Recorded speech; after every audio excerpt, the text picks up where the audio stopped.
Name is Kendra, and as you can probably tell, I'm an avatar. I work for Pat and Warner, and they run Warner's Tree Surgery. Warner has been treating sick trees for over 50 years, and Pat has been answering the phone, talking to the customers, and lining up work, and basically doing everything else that needs to be done. Warner is making a series of videos that hopefully contain all the things he's learned about trees over the last 50 years. This is the first one. It's about the danger the ash fly poses to Anacacho orchid trees. If you would like to help us get the word out to other people, this would be a good time to like this video and subscribe to our channel. Thank you. Over 40 years ago, California, Arizona and New Mexico instituted a program to get rid of the ash fly, because it was so destructive to trees and commercial crops. The ash fly basically gets in anything with a leaf, and this tiny insect can completely defoliate at least 40 species of trees. The ash whitefly has a 60-day lifespan, but for 55 days it's an aphid-like creature that is too small to see with the naked eye. The adult winged insects are just barely visible. In the past, California, Arizona, and New Mexico were successful in eradicating this pest with a combination of poisoning neighborhoods, crops, and orchards, and importing the ash fly's natural predator, a very small wasp, but at this time, as far as I know, nothing is being done about them. It's hard to see the ash fly on Anacacho orchid trees unless you know what you're looking for. In the past, aphids would infest Anacacho orchid trees' leaves, and if you touched them, they would feel sticky. Well, the ash fly does the same thing. So, if your Anacacho orchid tree's leaves are sticky and you live in Maricopa County, Arizona, you probably have the ash fly. The difference between the ash fly and the aphids is the ash fly will turn the Anacacho orchid leaves white, and if you know what you're looking for, before that happens, the top leaves of the Anacacho orchid tree will look a little weird.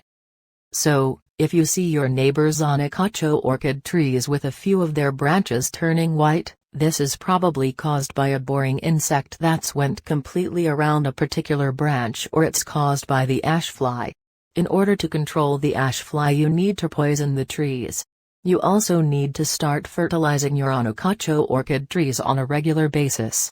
I'm going to tell you which poison to use in a minute, but first you need to understand that the poison I recommend has nitrogen in it, and too much nitrogen is bad for trees.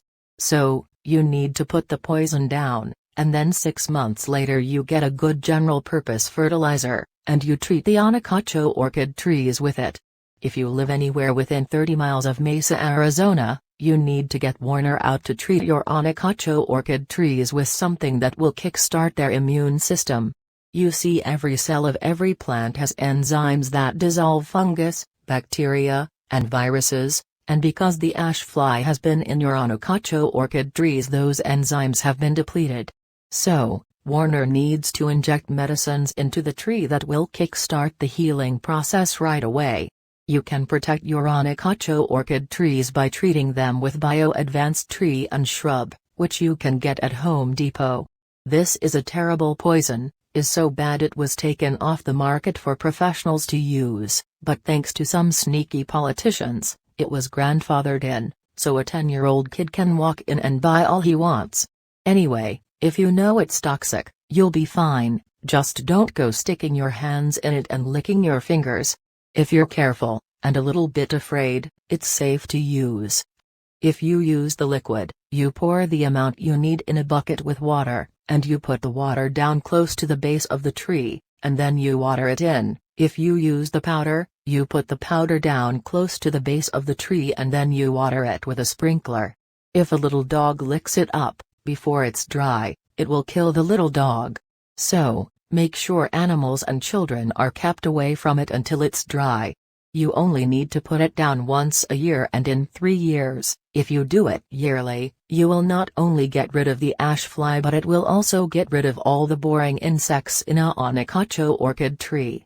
There's one more thing I need to tell you. Every place in the world where it rains the water falls off of the trees at the drip line, and because that's where the water falls, that's where the roots, that pick up the micronutrients, develop, And all the instructions you get for the fertilizers tell you to put the fertilizer out at the drip line.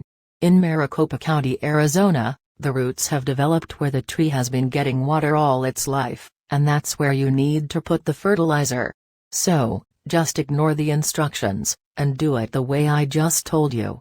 Also, while we're on the subject, our garages and sheds get 140 degrees in the summertime. This damages the fertilizer, so you need to keep the fertilizer someplace cool in the summer, and if you've got fertilizer that's been in the garage or shed in the summertime, you need to get rid of it. Well, that's about it. I hope this helps you with your Anacacho orchid trees. Please subscribe to this channel and hit like, and if you live within 30 miles of Mesa, Arizona and you want Warner to come out and look at your trees, just give us a call. The number is 480-969-8808. Thanks and goodbye.